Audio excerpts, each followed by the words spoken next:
नमस्कार दोस्तों, हमारे इस YouTube चैनल पर आपका एक बार फिर से स्वागत है। दोस्तों, हम आपके लिए 10th क्लास की मैथ्स का चैप्टर 9.1 का क्वेश्चन नंबर 1 लेकर आए हैं। दोस्तों, एग्ज़ाम की दृष्टि से भी एक बहुत ही बढ़िया प्रश्न है। दोस्तों, क्वेश्चन क्या है कि two poles of equal heights, यानी कि दो पोल्स दे रखे हैं जो कि इक्वल हाइट्स के हैं। ठीक है सर, मान लीजिए ये हो गया अपन का पहला पोल हो गया और ये हो गया दूसरा वाला पोल। दोनों की हाइट जो है वो क्या है, इक्वल। ठीक sir. Are standing opposite each other and either side of the road which is 80 metre wide, यानी कि एक रोड है ये जिसकी जो वाइडनेस दे रखी है, यानी जो चौड़ाई दे रखी है वो दे रखी है 80 मीटर। ठीक, आगे क्या कह रहा है, the angle of elevation of the top, यानी ये जो टॉप दे रखा है इसका, ये जो पोल्स का टॉप है उसका जो एंगल ऑफ एलिवेशन है वो कितना कितना दे रखा है, 60 एंड 30 डिग्री। कहाँ से, from A point between them, यानी कि इनके बीच में कोई पॉइंट ले लो, यानी कोई डिस्टेंस पे ले लो, ये बिल्कुल बीचों बीच में नहीं है।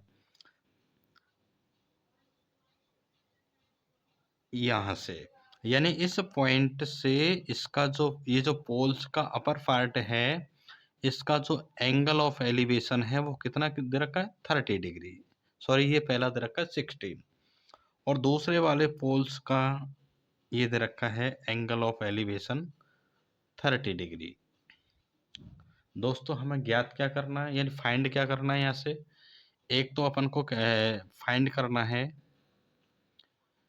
हाइट, यानी ये जो पोल्स दे रखा है उसकी हाइट कितनी है। हाइट ज्ञात करना है, आप इसको नाम भी दे सकते हो, ए वी सी डी और ए, यानी ये जो नाम आप दे रहे हो वो अपनी इच्छा से दे सकते हो। ओके, अब देखिएगा,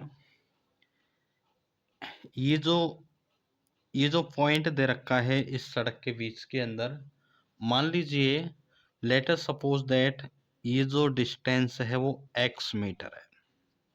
इसको अपन ने x मान लिया थोड़ी देर के लिए कि इसकी जो डिस्टेंस है वो x मीटर है। तो आप भली भांति जानते हैं टोटल लेंथ हमारी कितनी है, 80 मीटर, और ये जो लेंथ है वो कितनी है, x मीटर। तो बची कुची जो हाइट है वो कितनी हो जाएगी, 80 माइनस x मीटर। ओके, अब जरा देखिएगा, मैं आपसे ये कह रहा हूँ कि ए बी, इस फिगर के अंदर जो ए बी दे रखा है वो डी ई या ई डी के इक्वल है, क्योंकि क्वेश्चन में दे रखा है कि दोनों जो पोल्स हैं वो इक्वल हाइट्स के हैं, यानी जो पोल्स हैं वो इक्वल हाइट्स के हैं। और इसको अपन ने क्या मान लिया, एच मान लिया। इसको अपन ने क्या कर दिया, लेट ये जो हाइट है उसको एच कर लिया। Let the height of poles be H metre है, उसको अपन ने क्या मान लिया, एच मान लिया।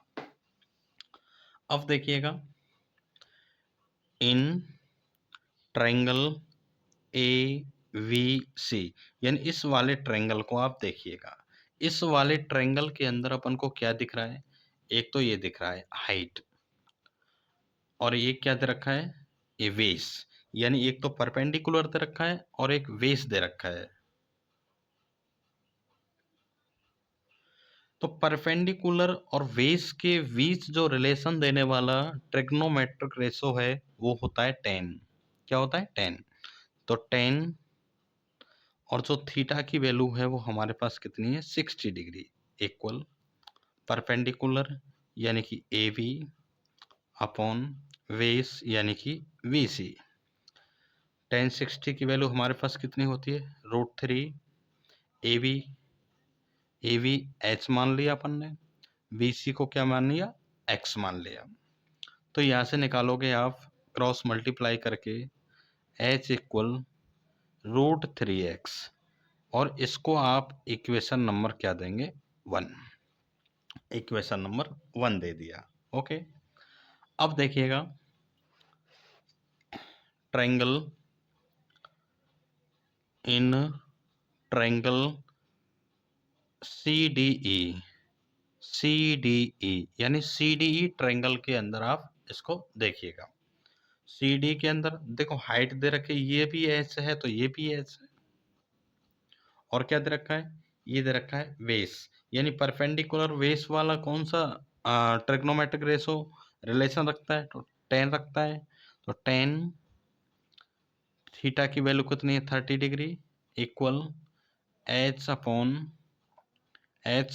बेस कितना हो गया, CD, और CD की वैल्यू है 80 माइनस एक्स। दोस्तों 10 30 कितना होता है, 1/√3 होता है, H upon 80 minus x. Okay,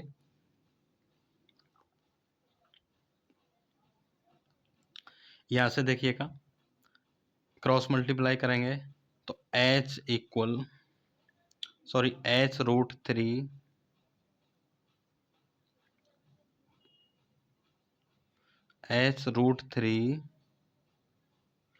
equal 80 minus x, 80 minus x. Okay, इसको आप थोड़े समय के लिए इक्वेशन नंबर 2 दे दीजिए, आ जाएगा ये क्रॉस मल्टीप्लाई करने से। अब देखिए इक्वेशन नंबर 1 के अंदर h की वैल्यू अपन निकाल के आए √3x, कितने निकाल के आए, √3x। तो आप यहां से वैल्यू पुट करिए, यानी putting the value of h in equation number 2, यानी इक्वेशन 1 से 2 के अंदर h की वैल्यू क्या करनी है, पुट करनी है। तो करिएगा, मैं इसको यहां लिख रहा हूं, इधर की तरफ देखिएगा। जब यहां से आप h की वैल्यू पुट करेंगे तो ये आ जाएगा √3x into √3 equal 80 minus x. √3 का √3 से मल्टीप्लाई करेंगे तो 3x equal 80 minus x. X इधर आएगा तो कितना हो जाएगा, 4x, कितना हो जाएगा, 4x इक्वल 80, x इक्वल 80 में 80 को 4 से डिवाइड करोगे तो कितना आएगा, 20 मीटर, यानी x की जो वैल्यू निकल के आई वो कितनी आई, 20 मीटर। अब इक्वेशन नंबर 1 को देखिएगा, इक्वेशन नंबर 1 यानी फ्रॉम इक्वेशन 1 से देखिएगा h इक्वल √3x, तो h इक्वल √3 और x की वैल्यू अपन निकाल चुके हैं 20, तो h निकल के आ गया यहाँ से 20√3 मीटर, यानी जो हाइट है हमारी वो h की जो वैल्यू निकल के आई वो कितनी आई, 20√3। एक तो कह रहा था कि हाइट बताइए, तो हाइट अपन की कितनी निकल के आई, 20√3 मीटर। आगे देखिएगा, एक और कह रहा है कि ये जो पॉइंट है इसकी डिस्टेंस और बताइए, यानी कि आपको VC और बताना है, क्या बताना है,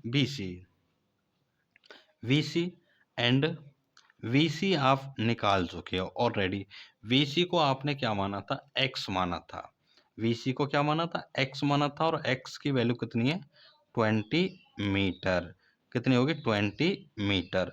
तो दोस्तों जो इसकी हाइट है यानी जो पोल्स की हाइट है वो हो जाएगी 20√3, और जो ये डिस्टेंस है इस पॉइंट की ये हो जाएगी 20 मीटर, और यही दोस्तों हमारा राइट आंसर हो जाएगा।